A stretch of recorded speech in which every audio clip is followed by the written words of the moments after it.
Please welcome Sophia Magill, Director of Federal Relations, Iowa State University. Gary Jacobson, Distinguished Professor of Political Science Emeritus, University of California, San Diego. And Michelle Price, Political Reporter, Associated Press.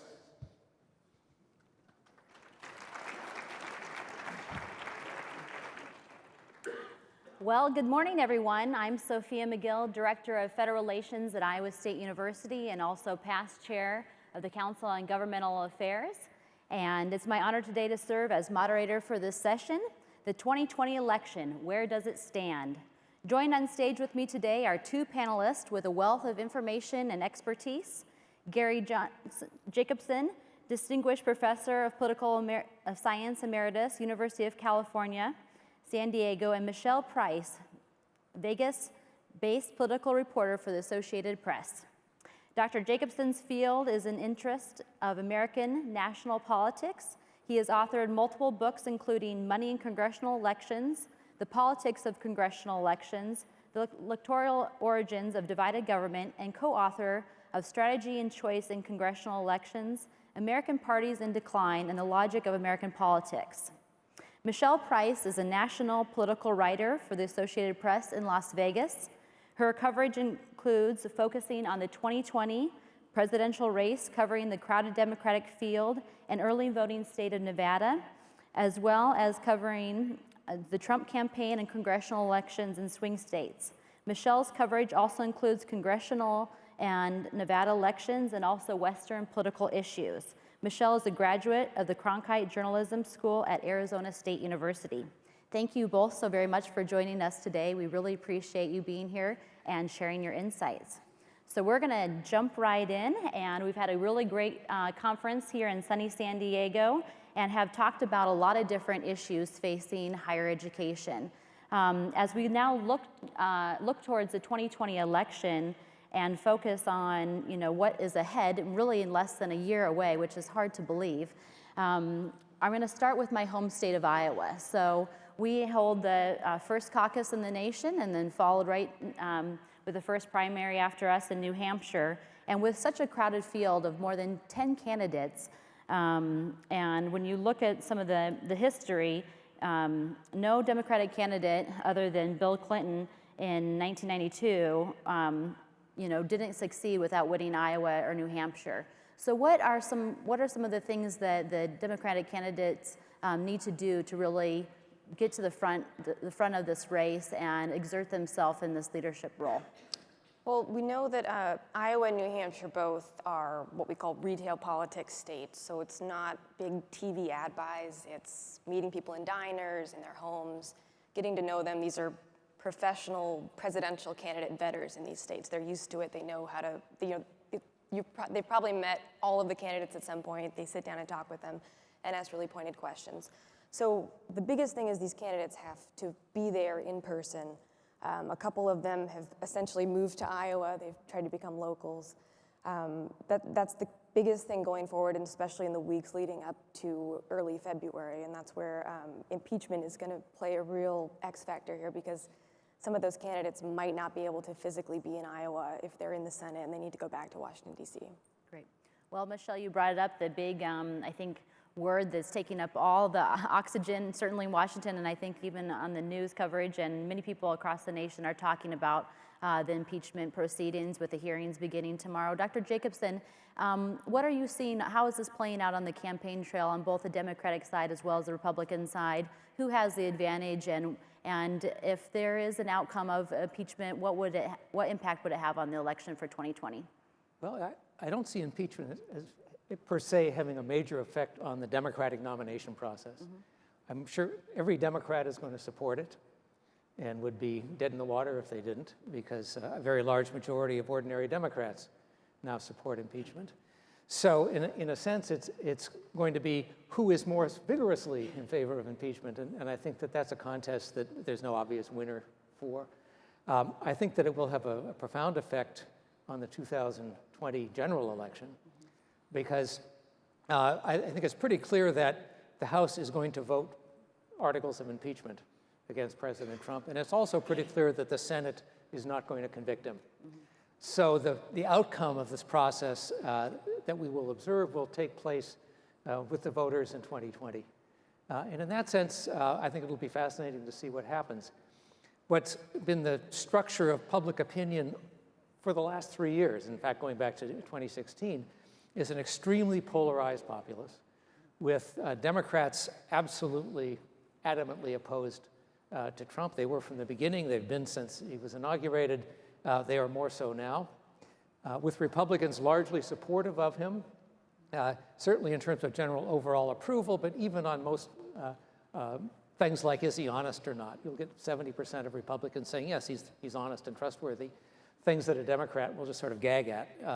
So that configuration is in place. It's a highly polarized electorate. That's one of the reasons the Senate is not going to convict him, because their constituencies, their voters are adamantly opposed to impeachment.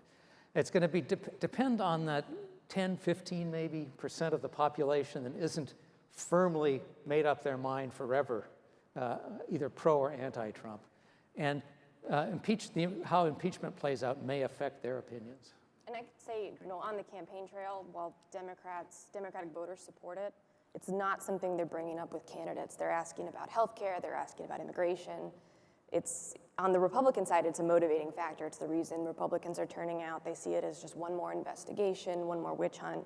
So I think Democratic voters would like to, a lot of them would probably like to see the president impeached, but they're not counting on it, and they're still got their eye on November 2020 at this point.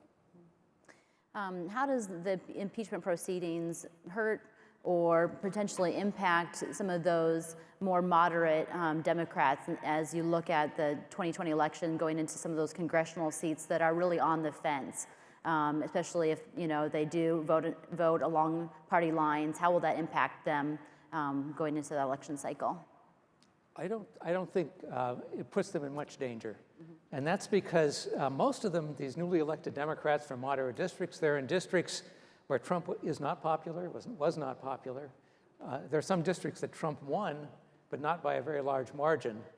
And what happened in 2018 was a massive increase in turnout in those districts, largely by Democrats. I mean, Republican turnout was way up. Democratic turnout was way, way up in those districts. And that's what swung them. And I think that the motivation to turn out that existed in 2018 is going to exist in the same way in 2020, maybe more stronger, because presidential candidates at the top of the ticket.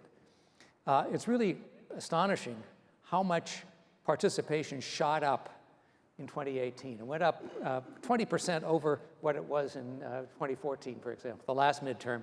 I think that's going to happen again. As a political scientist, for years, we've been trying to figure out why it is people don't vote and to get them to turn out. I think that Donald Trump has been the greatest stimulator of participation in electoral politics that we've seen in my lifetime, both sides. Let's turn now to an issue that we obviously care about, is higher education. And so what are you hearing, Michelle and Dr. Jacobson, as you're observing the 2020 election cycle? Are people talking about higher education issues as out on the stump speeches or in their conversations with these politicians? Are people asking questions, or are the candidates themselves actually bringing up these topics? So what is that telling us? Either, is this a topic that they're talking about? What does that shed light on? Or is this something that maybe has faded back behind other issues that are taking more front and center? On the Republican side, I don't think I ever hear it mentioned. On the Democratic side, it does come up. It's usually a part of the stump speech for a number of the candidates, but it doesn't seem to be a top issue for voters or the top of mind for the candidates themselves. They're still talking about health care, immigration, bigger, structural corruption type issues in Washington. But we do have some of the candidates who have proposed some higher education plans. We've got proposals on the far left, like Bernie Sanders, who wants to get free 4-year university college and eliminate all student debt. We've got Elizabeth Warren, who has a slightly moderated plan there. Joe Biden wants 2 years of free community college or some kind of technical school. And then we've got a number of candidates who've got plans to expand Pell Grants, to expand programs for loan forgiveness. But the million-dollar question, or trillion-dollar question with all of these is, can they get it passed through Congress, and what is the makeup of Congress going to be? Great. Anything you want to add, Dr. Jacobson? No, I think that you touched on it. These are issues that are important to a major Democratic constituency, that is young people, especially young people with college educations and debts that they're trying to pay off. And so it's a natural thing for Democratic candidates to try to appeal to this constituency, and they're doing it. It's not a constituency that's going to vote Republican, and so Republicans leave it alone. As we look back on 2016, what are some of those lessons learned by both sides of the aisle, and how do you see now them taking some of those lessons to impact this 2020 election on both the Democratic as well as the Republican side? What changes or maybe what things are they sticking with that were effective prior? I think everyone recognizes the key is to motivate your supporters and to turn them out to the polls. You're not going to change a lot of minds. The minds are made up pretty much in this context. And when minds are made up, what matters is getting the ones who are on your side to show up and act on their preferences. And so I think there's going to be an enormous effort made, especially in the competitive states, to turn out the vote. Mm-hmm. And I think that the relative success of the candidates in doing that is going to be the determining factor in the outcome. I think two big things to watch for that were different from 2016. When Donald Trump was running last time, he was running a small operation kind of on his own. This time, the Republican National Committee, the GOP, and the Trump campaign are like one organization. Mm-hmm. So he's got a huge powering of his campaign. He's got money, he's got organization, he's got structure. So that's going to change things for him. On the Democratic side, when we talk about those swing states, the election, it's not a national election. It was decided by about 80,000 voters, which is about the size of a football stadium for some of you at your universities. 80,000 voters in 3 states, Wisconsin, Pennsylvania, and Michigan. So Democrats are looking at whether they need to recapture voters who went from Obama to Trump, or whether they go activate members of their base who sat out in 2016. And you're seeing that tension play out in the Democratic Party as they look at, do they go moderate, do they activate the base and register new young people, people of color, and grow their numbers that way? Let's delve a little bit deeper into some of those swing states. Which states are you watching closely, and how will that, not only on the top of the ticket, but even some of those House and Senate races, which ones are you watching closely, and which ones do you think will be some of the defining factors for the presidential election, as well as maybe even as we look at who controls the House and the Senate? Florida, Michigan, Wisconsin, Pennsylvania, potentially Ohio, this potentially Virginia, North Carolina. These are states that were reasonably close in 2016. They're likely to be very close again. These are states that the Democrats did very well in 2018. If you look at the total House vote cast in places like Michigan, Wisconsin, and so forth, it was up substantially. These are states that were won by Trump, but if you just aggregated the House vote in 2018, they would have been won by a Democrat. And so the Democrats see that this is a possibility, but that outcome depended on mobilization. And you're going to have both sides mobilizing like crazy, so it's not clear who's going to come out on top. I would add New Hampshire and Arizona to that list too, keep an eye on. Is there a certain segment of the population that you're particularly interested in? I mean, as we look back to 2016, there were certainly, after the fact, we kind of saw who was voting for which candidate and how that impacted. So is there a particular segment that you're really fascinated on, that you want to watch? Well, I think the thing to watch is the trade-off between education and gender across these states. That is, what we've seen in the last couple of decades, but really emphasized during the Trump years, is that there's a very strong educational gradient. The better educated people are, the more democratic they are. And if they're women, then they're really more democratic if they're well educated.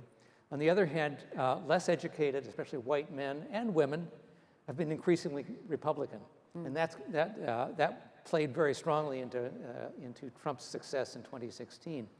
So you have, on the one hand, groups that are becoming increasingly Democratic, on the other hand, groups that are becoming increasingly Republican.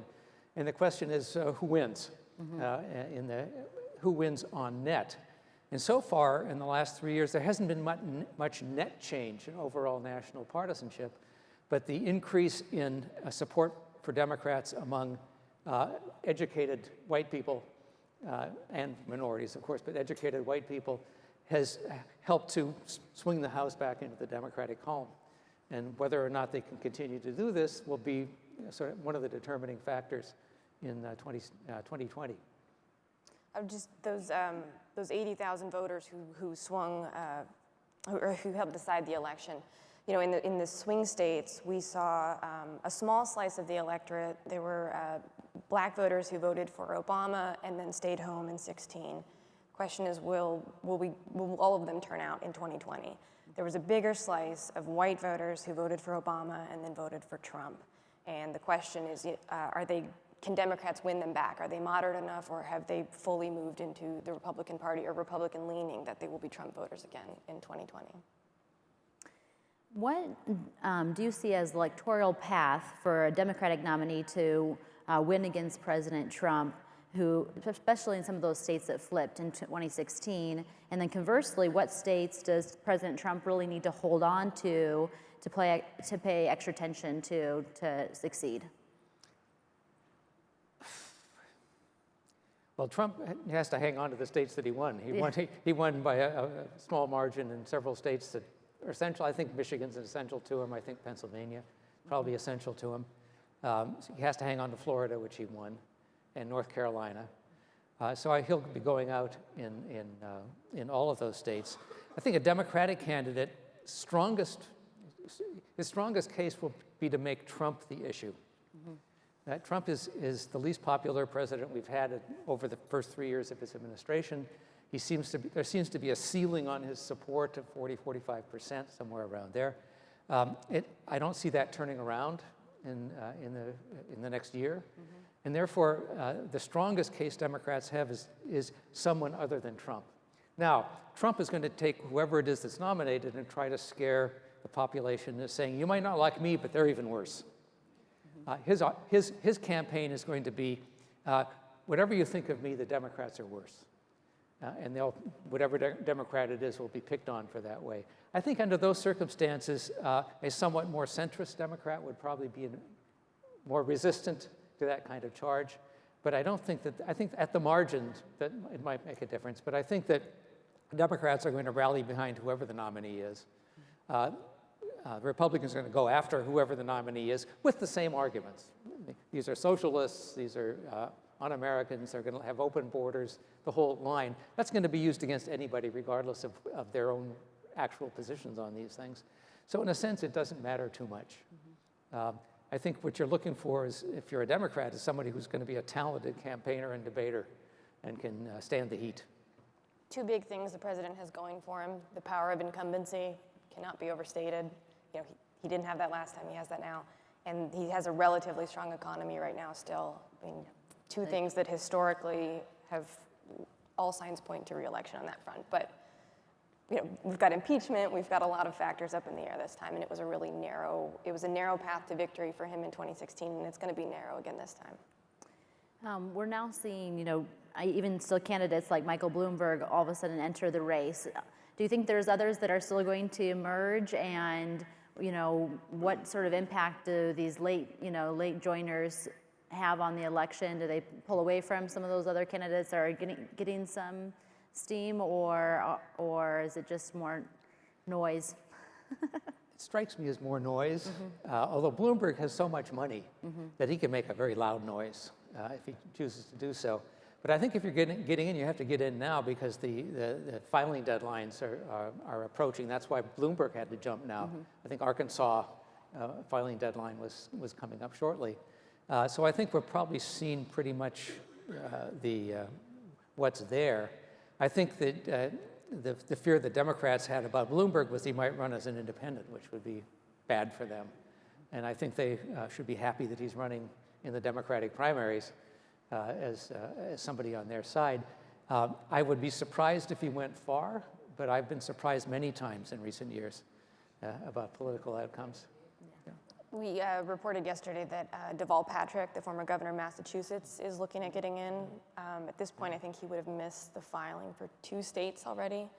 And he doesn't have the kind of wealth that Michael Bloomberg has to go build out an operation. He would struggle if he jumps in. The place where Michael Bloomberg might be the loudest actually might be here in California, where it's expensive to run races here. You've got to be able to have money to put ads on TV. He has that money. He could make enough noise and be enough of a distraction. There's a lot of delegates in California, and we know he's going to make a play for Super Tuesday states like California. I think if Bloomberg got the nomination, he would have an attraction to non-Trumpian Republicans to a greater extent than almost any of the other candidates. But I think his likelihood of getting the nomination is really quite small. So once there is a Democratic nominee, how do you see that one-on-one race unfolding? And do you want to hypothesize as to who you might think that frontrunner will be from the Democratic side, or at least give us a little scenario of what it could look like? Well, go ahead. Well, we know if it's Bernie Sanders, Elizabeth Warren, that the Republicans are going to just hammer them on democratic socialism and socialism. That's the way they're already trying to cast the whole field. They're trying to cast every Democrat running for Congress as part of the squad with Alexandria Ocasio-Cortez. So the further left they are, they will give more ammunition to that argument. With former Vice President Joe Biden, we know that the president and his supporters are going to want to talk about Ukraine, and they're going to want to talk about his son.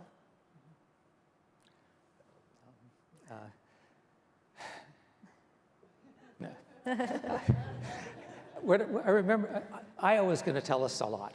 Iowa will tell us a lot. I remember in 2004, there were a whole bunch of candidates running in Iowa. John Kerry was among them. He was in the middle of the pack in all the national polls. It wasn't, by no means was he the leader, but he managed to rally support in Iowa, and he wins Iowa, and he goes up maybe 20 points in the Democratic horse race polls. Then he wins New Hampshire, and he goes up another 25 points, and he's got it. So it was like Democrats were waiting for a cue from the Iowans to tell them, all right, who is it that's going to be our best candidate to take on, in that case it was Bush, in this case Trump. And if the Iowans give a clear signal, it might have the same effect. On the other hand, it might not. It's really hard to project with so many candidates dividing up the party in so many different ways. And the reason we still have 15 or 20 or whatever it is right now, they all think they're John Kerry. Yeah. Well, it sounds like you all need to come to Iowa on February 3rd and join me, right? Let's now turn it to the audience for questions. Please come up to the microphone and introduce your name and institution. Thank you for this discussion. My name is Chris Brown. I'm at the University of Alabama at Birmingham. This isn't exactly a presidential question, but you mentioned that, and I've heard this often, that the more education attainment, the more that group would vote Democratic. And the opposite is the case. Less education leans Republican. Do you think that colors our elected policymakers' attitudes and policies that they enact related to education, particularly higher education? Let me be blunt. Are Republican lawmakers liable to be less supportive on purpose because that benefits the people that will eventually vote for them in the future? I don't think it's quite that thought through, but I think Republicans whose base is largely high school educated, non-college educated, doesn't feel pressure to support higher public education in the same way someone whose constituency is made up of graduates of the local state university and other universities in the area. So it weakens the incentives for, I think, Republicans to support higher education simply because it's not something that their core constituents are passionate about. I would agree with that. Thank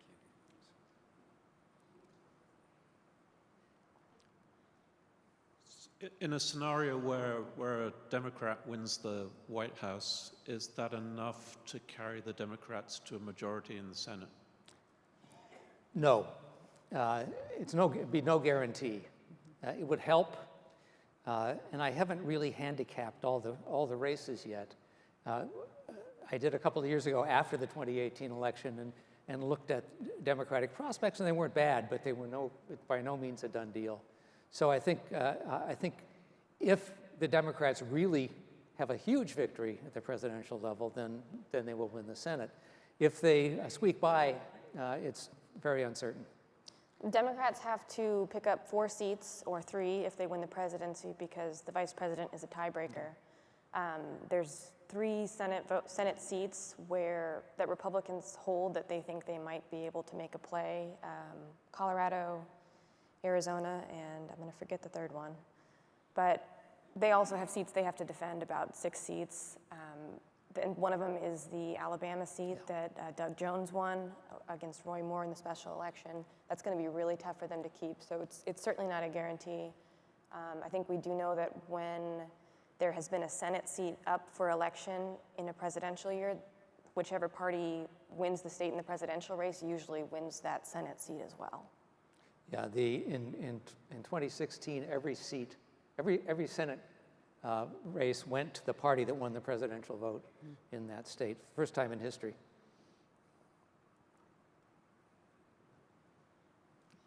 Gina Daly, UC Berkeley. One of the candidates that seems to be going up in the polls in Iowa is Mayor Pete Buttigieg. And I noticed he was not one of the people that was talked about in terms of, well, if it's Biden, the argument would be corruption and Hunter Biden, and if it's Warren and Bernie, it would be they're socialists. I'm wondering with Mayor Pete Buttigieg, what do you think the lines of attack would be? And also, you know, I've heard a lot of people say that he doesn't have as much experience, and I'm wondering if with the Trump presidency and him not having had any political experience but business experience, whether that argument of we need an experienced person as the president still carries water. I think you kind of touched on it a little bit.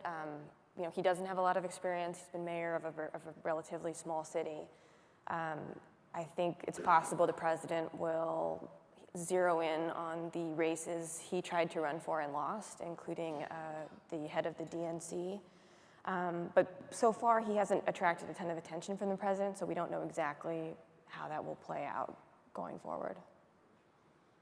Yeah, I think he will be attacked on any ground you can imagine. He's vulnerable to be attacked on, and many that he's not vulnerable to be attacked on. I think that there won't be it'll be a shotgun approach as opposed to a kind of zeroing in on him individually. But I think his inexperience and youth will be clearly a focus. I mean, Trump didn't have political experience, but he had a lot of experience dealing with politics in various parts of the world and country where he has large investments, where where relations with politicians were very important. So he wasn't as green in a sense as Buttigieg is. Good morning, Pedro Martinez from Central State. It's in Ohio. Quick question. I know you mentioned something about changes in the demographics.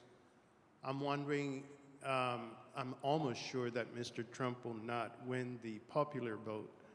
But I'm just wondering if anything has changed in those battle states, mainly the Midwest, Pennsylvania, Ohio, and of course, Wisconsin, that can make the decisive who will become president. I know that there has been some analysis done in Virginia about how the change occur, especially the populations that have moved into the suburbs, and that dynamic made a change. So I'm wondering if you have follow-up in terms of what has occurred in those states that might necessarily change the outcome of the next presidential vote? The elections we just had in Virginia and Kentucky, there were a lot of local issues at play, but we do know that broadly they were not a great harbinger for the Republican Party in some suburban communities, and suburbs in some of those swing states might be tough for the Republican Party. As far as other groups of the demographics in some of those states, we do know that the president is making a play for Latinos, black voters, AAPI voters, Asian American Pacific Islander voters in those swing states and other swing states around the country. There are pockets of Latinos in places like Virginia and Pennsylvania that are strong Trump supporters. So we are seeing some micro shifts in little pockets of demographics there, but I think the broad thing to keep an eye on is suburban voters, particularly suburban women in some of those swing states. Yeah, demographic change is important, but it takes place pretty slowly. And from one presidential election to the next, there aren't going to be big shifts. What did make a difference in 2018 and also in 2016 was mobilization. Again, I'm back on this theme, that in those states that Democrats barely lost, the campaigns were not particularly effective. The turnout among Democratic constituencies was lower than it had been 4 years earlier. So reversing that is, I think, the highest priority. And the best opportunity, again, is in these relatively affluent, well-educated suburban areas, especially where women have become so important to the Democratic coalition. Thank you. I might also say that your students are going to be important. That is, younger voters are a major part of the Democratic constituency, and their level of turnout is going to matter in some of these swing states. If the state university student bodies turn out in large numbers, that's going to help the Democrats a lot. Hi there, I'm Glenn Kreutz from Oklahoma State University. Really enjoyable panel. Thank you for your contributions. I'm wondering, on the congressional election side of things in 2020, what state-specific dynamics maybe you all are seeing that are separate from the nationalized aspects you've been speaking about? Are there particular state issues in Nevada and Iowa and California that folks are talking about that are somewhat separable from the Trump national issues types of issues? The simple answer is no. Congressional elections have become incredibly nationalized. It's a trend that's been increasingly visible for the last 30 years, but really peaked out in the last couple of elections, where the correlation between the House vote and the presidential vote at the district level is now 0.95, 0.96. It's almost a perfect correlation. The number of states that delivered, or districts delivering split verdicts is down to around 5 or 6%. The rest of them go the same way, both president and at the congressional level. Well, what this means is that it's crucially important to House candidates that their presidential candidates do well. And I think that's one of the reasons that Republicans stick so closely to Trump, that their fate is, in a sense, in his hands. And to make him look good helps them. So, a key indicator of this is the incumbency advantage. Those of you who follow congressional elections have been hearing for 40 years about the incumbency advantage. It's almost gone. The measurable effective incumbency is down to about 2 points. It used to be 8 or 9 points. And that's because voting has become so nationalized and so partisan and so president-centered that there's no kind of wiggle room for an incumbent to carve out an independent political identity. And I think that's going to continue, maybe even strengthen in 2020.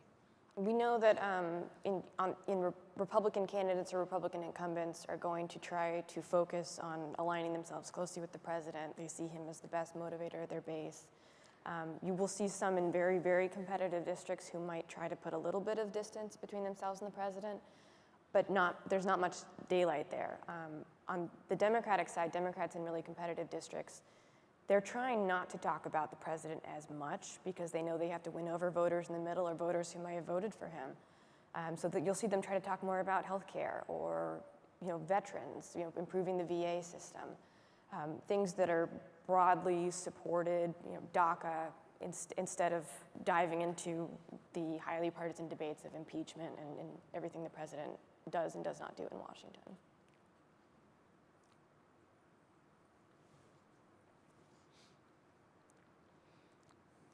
So I'm Matt Kinservik from the University of Delaware, and I want to ask you about debates. So you said that a key for the Democratic nominee will be to be a good debater. Now I can see that for winning the nomination because Democratic primary voters care a lot about debates. But does it really matter how good a debater you are in the general election? I think it matters if you bomb more than anything. You don't want to be viral and have a bad moment. Yeah. If you win, it helps. But Exactly.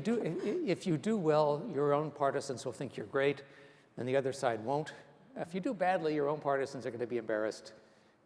They won't desert you, but they're going to be embarrassed about it. I think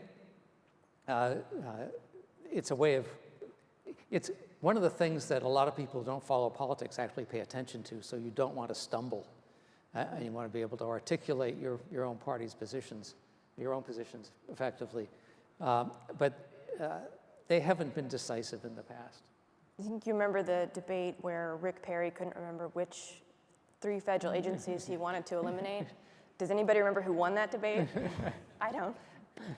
But we all remember that moment, so that's what they want to avoid. Yeah, avoid a Rick Perry, Yeah. yes.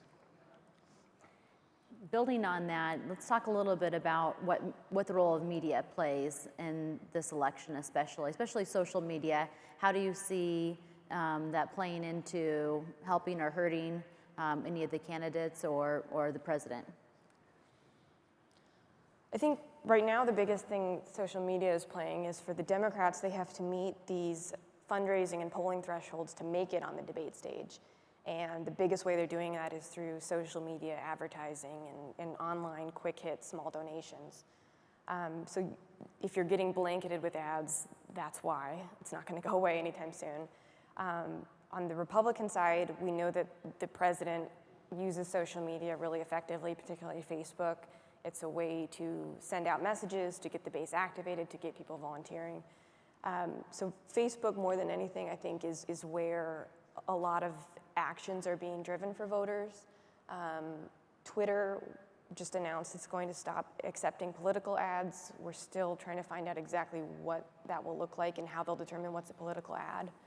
But that was a really small share of the political advertising that both sides do, so it's not expected to have a huge practical impact. It's more of a symbolic gesture at this point. Yeah, I think politicians are still learning how to use social media. It's not, it's a kind of an ongoing developing thing, and you'll, depending on how many resources they have, you'll see a very extensive investment in trying different kinds of things. Democrats used it pretty effectively in 2018 to fundraise for their congressional candidates. There was a lot of money coming in through these kinds of solicitations, especially money that was directed to particular races that were supposed to be close. So it was a pretty effective coordinating mechanism for getting people who wanted to do something in an area that at least the party leaders thought was effective. And you'll see more of that. But the other side of the media, and this goes back to impeachment and everything we're in right now, is that we now have partisan televised media. You have the Fox News system, the Fox News network, that is basically an arm of the Republican National Committee when it comes to at least electoral politics. And I think that's something that was there in previous elections, but is going to be more prominent now, because it means that no matter what the Democrats come up with in impeachment, there's going to be a source of information for people who want to support Trump that will reaffirm and confirm their support of him, despite anything the Democrats come up with. And that's something that didn't exist, say, for Nixon when he was being impeached in 74, or for or against Clinton when he was being impeached 20 years later. We're going to have to put up with this every 20 years. We're going to have to wrap up, but are there any closing remarks or additional insights either of you'd like to provide? I think two things I would say to watch for coming up. Presentation before us was talking about DACA. That decision we're expecting to land sometime in the middle of the nominating contest. Depending on how it goes, that could certainly be a huge factor in the race next year. And we have no idea how impeachment is going to play out. Tomorrow we're just going to find out as the hearings start if people are going to be glued to their TVs or if they're going to shrug it off outside of Washington, D.C. And it's not one of those, you knew where you were when you were watching it moments. But if the Senate has an impeachment trial early next year in the lead up to the early nominating states, the caucuses and primaries, that is going to be a game changer for a lot of these candidates because the 6 senators who are still running have to be back in Washington, D.C. for 6 days a week, sitting there silently. They can't have viral moments like some of them did during the Brett Kavanaugh hearings. They just have to listen and be jurors. And if they go on TV in any breaks, it's unclear how much people will be tuning in and they'll be talking about an issue that may not be resonating with voters back home. We know they're not talking about impeachment. They're talking about healthcare and pocketbook issues. So it could really sideline some of those senators and could allow for like a Pete Buttigieg to have Iowa wide open to himself, campaigning alone or relatively alone right before the caucuses in February. I think a couple other things to think about is, DACA is one. There's Supreme Court decisions that might be coming down the pike in the spring. We probably won't find out till June. That will, having to do with DACA, having to do with abortion rights. There's a number of cases that are up, and the Republican base is part of it has supported Trump because of his nomination of conservative judges. They expect to overturn Roe v. Wade. If they do overturn Roe v. Wade, I think that's going to create a huge issue in many states because it's something that has broad popular support. Roe v. Wade is now polls at 65% saying don't change it. This is fine, don't overturn it. If it is overturned, it's going to mobilize, I think, a lot of the pro-choice constituency. If DACA is killed, I think that's going to also be a mobilizing event and a campaign event. So things can happen between now and a year from now that will shake things up a bit in a way I think is likely to intensify the polarized nature of our politics. Well, thank you so very much for your time and insights today, Michelle Price and Dr. Gary Jacobson. Please help me thank them for their time. And I think the big message is to stay tuned.